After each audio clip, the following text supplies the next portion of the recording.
Just 2 days after a rally was held in Taipei in support of Black Lives Matter, a very popular group of YouTubers here in Taiwan uploaded a video of themselves in blackface. It's clear that now, more than ever, we need to do a better job of listening to Black people. And that's what we're going to do in today's show. I'm Natalie So. And I'm Andrew Ryan. Let's check out the stories on our radar. It's now been more than 2 months since Taiwan recorded its last domestically transmitted case of COVID-19. But Taiwan isn't letting down its guard. That's because cases continue to trickle in from abroad. 2 of the most recent cases have caused a particular stir.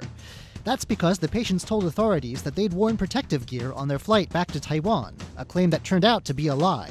The 2 are now facing fines for endangering others. Taiwan just appointed its first female representative to the U.S. Xiaobi Kim is a National Security Council official and former DPP lawmaker. She is a foreign policy expert who is well connected in Washington. Her upbringing also bridges Taiwan and America. She was born to a Taiwanese father and American mother. After studying in Taiwan, she went to high school in the U.S. and received a bachelor's degree from Oberlin College and a master's in political science from Columbia University. After more than 2 decades, Taiwan may soon be able to export pork to the world again. That's after the World Organization for Animal Health declared Taiwan free of foot-and-mouth disease. Taiwan's pork industry has suffered since a 1997 outbreak of the disease shut it out of foreign markets. While that disease is now out of the way, though, the path isn't totally open. Taiwan will first have to tackle another pig disease, classical swine fever, as a final hurdle to getting its pork into markets like the US and Japan. Don't let COVID-19 put a damper on your summer travel plans, if you're currently in Taiwan anyway. That's the message of a new domestic tourism campaign spearheaded by New Taipei, Taidong, and the outlying Mazu Islands. Overseas travel may be off the table, but, well, just look at this footage. There are a lot of ways to enjoy all that Taiwan has to offer. And under the radar this week, it's a baby leopard cat. The baby was found alone by a Miaoli County local and put in the care of a nearby police officer who has experience rescuing these little guys. A cat presumed to be the mother has been spotted, and the hope is that the baby can be reunited with her soon.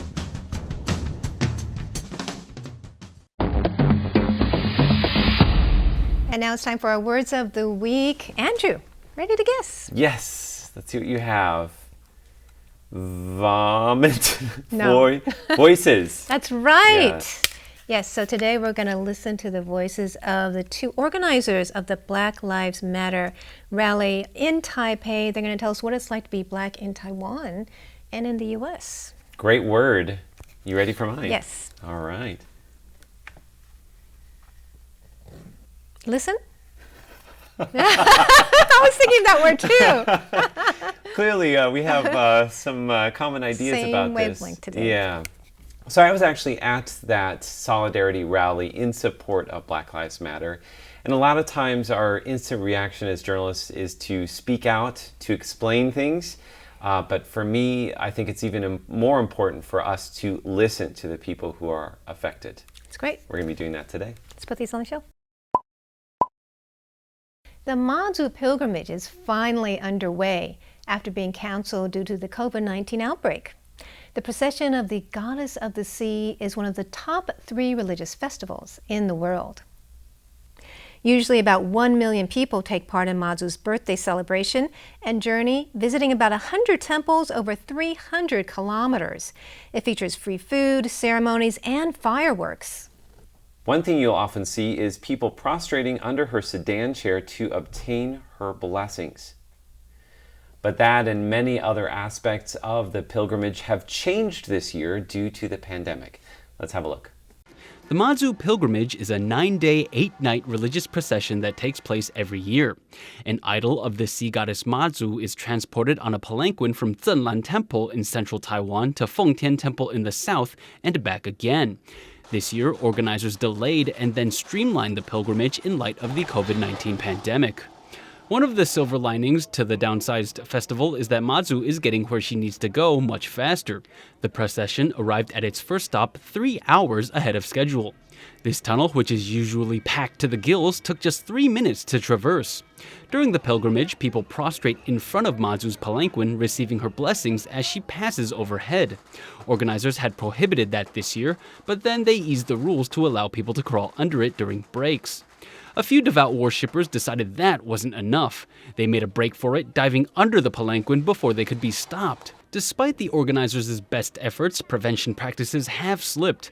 Food is left uncovered and out in the open, while people crowd inside the Changhua County government building to rest. Fear of COVID-19 has seemingly been outmatched by local faith. Last Saturday, there were at least 4 different rallies in Taipei. The biggest one was to mark the first anniversary of Hong Kong protests. But perhaps the most diverse one was a solidarity rally in support of Black Lives Matter. Now, recently, I caught up with 2 of the organizers, Toy Windham and Stefanie Davis, to find out why it was so important for them to hold a rally here in Taipei, so far from home. The issues are not related to Taiwan, it's related to being back in America, but it's important for us to be able to physically do something. And this was one of the ways of doing so. And as we did this rally, it also allowed us to fundraise to send money back to organizations that could be able to help stop injustices and police brutality. Standing on stage, what was the instant feeling that you had? Honestly, the first thought that went through my mind was, holy moly. Wow. We did it. This is real. This is happening. The people are here and they're ready to listen. Yeah. And it was just a breath of fresh air. All the hard work was valid. We did it for a reason. And it just was really breathtaking, honestly. It really was. The energy at the park, it was just overwhelming. It was invigorating because we were able to see so many people from so many different communities around Taiwan come and support this movement. I know I had some friends from Taichung come all the way up and from Kaohsiung and all over Taipei. Local people and foreigners alike all showed up, showed their support and showed their love. So it was really encouraging because we've been overwhelmed by so many negative things in the news and the media, and it was really nice to have a positive image, a positive just love from everyone. What are some of the things that happened during the rally that you will take with you? What are some of the moments? Can you maybe tell us what the thing you'll be thinking about this week, Stefanie? The main thing that I've been thinking about the most has really been the 8 minutes and 46 seconds of silence that we did for George Floyd. One of the things that I was able to talk with my students about, and this is why it's important to me, was because I was able to explain to them why that was important and why his death means so much to me, because it could have been me. Mm-hmm. And for someone to deliberately do that to another human says a lot.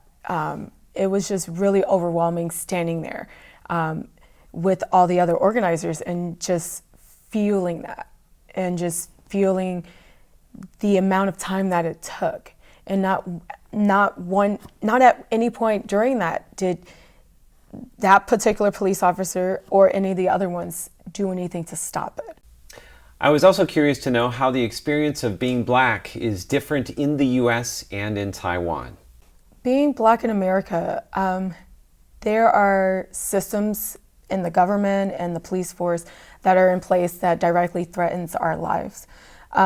There are ways that we have been discriminated against in terms of jobs, education, and housing, so forth and so on, that have been perpetuated and continue to be enforced even today. Things like old systems that have been created by generations ago. And so those directly affect us. But here, our lives are not, like our actual life is not going to be at risk. In danger, yeah. Yeah, it's not going to be endangered.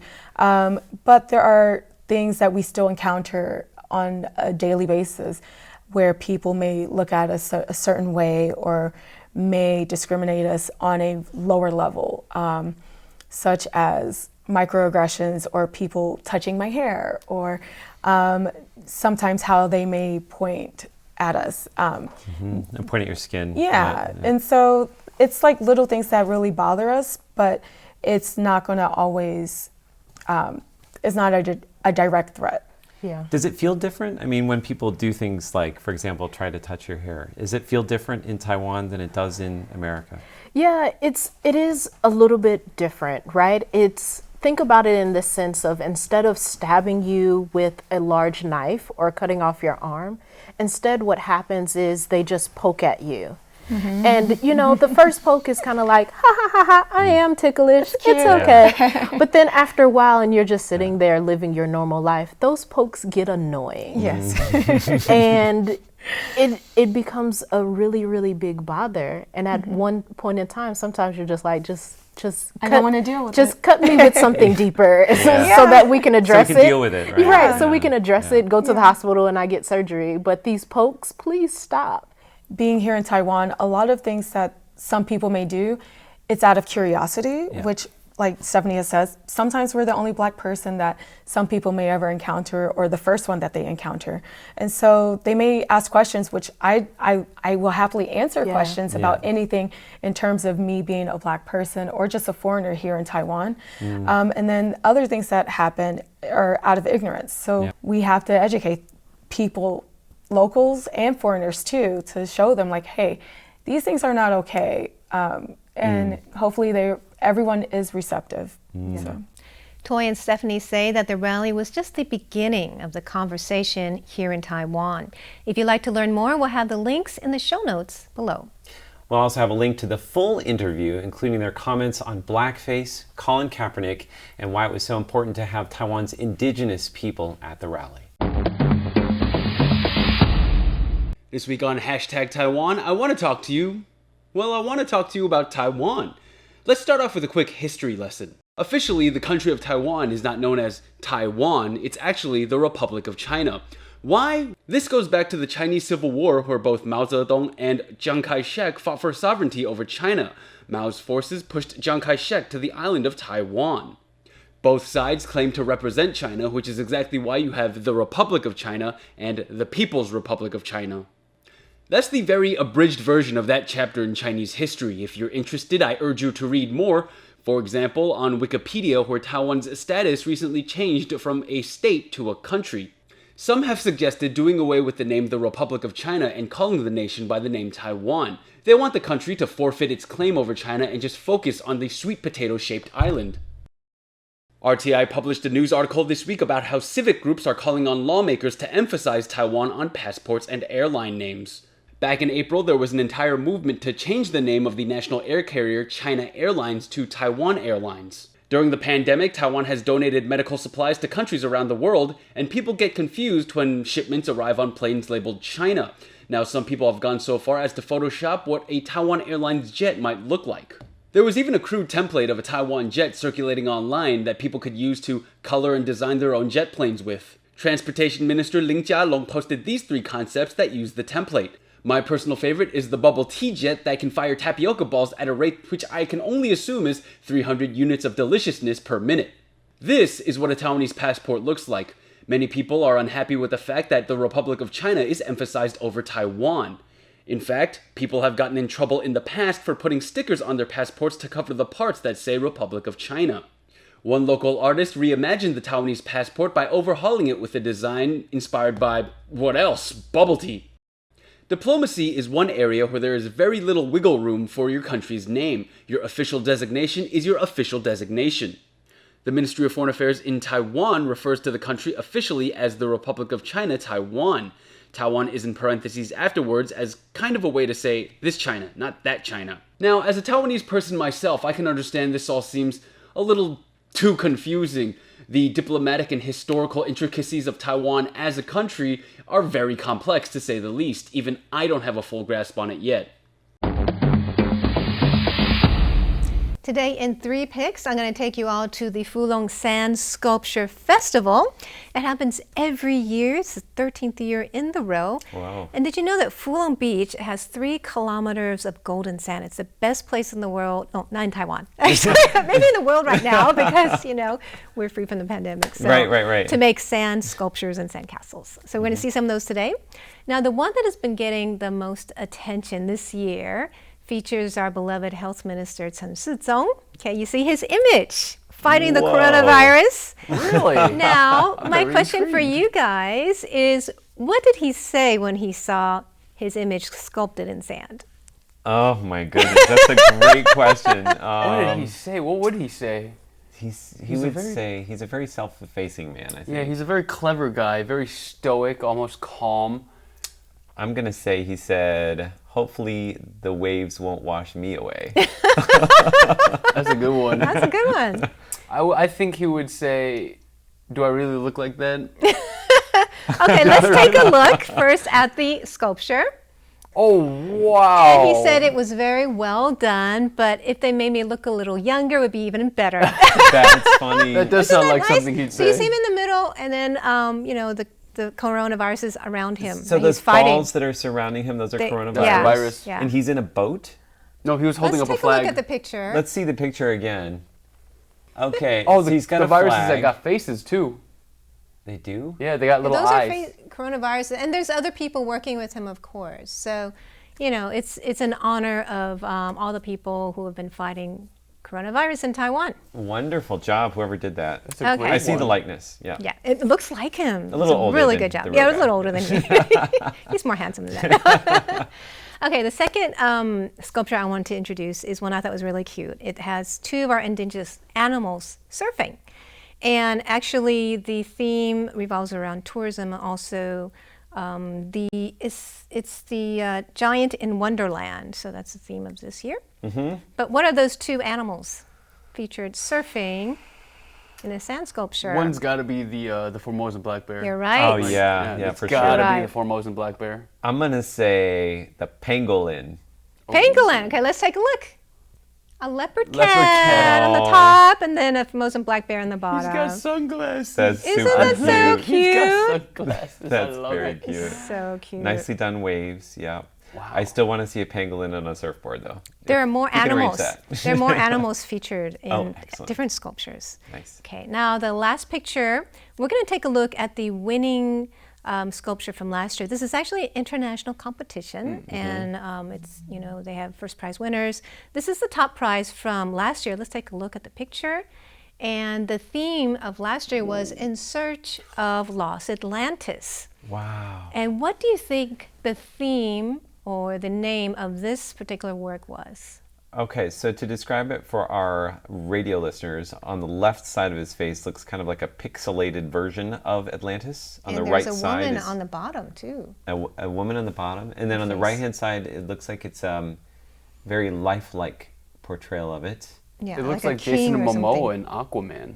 It does look It Jason. does. So, The pic. We're looking for the name of it. yeah. It's really hard. Aquaman and sand. Yeah, I'm calling it Jason Momoa in Aquaman. I like it. I think that's gotta be. You it. think it's gotta be It's not a bad name. Yeah. It's actually Nirvana. Nirvana. Yeah, That would have been like so- 150 on my list. Well, see if we could smell it and it smelled like Teen Spirit, then I would have gotten it. There we go. Yeah, I got that one. I got that reference. So, what do you guys think of the works? Very nice. I thought the first one was really impressive with the flag. It was powerful. so like him, right? I'm surprised that one didn't win. So, no, that was from last year. Oh, last year. Okay. Yeah, I so knew we're that. still waiting for the contest to be over this year. But anyways, there are 32 works at the International Sand Sculpture Art Festival in Fulong. It runs all the way through September, and that's something that all of us can enjoy this summer. You guys should check it out. Will do.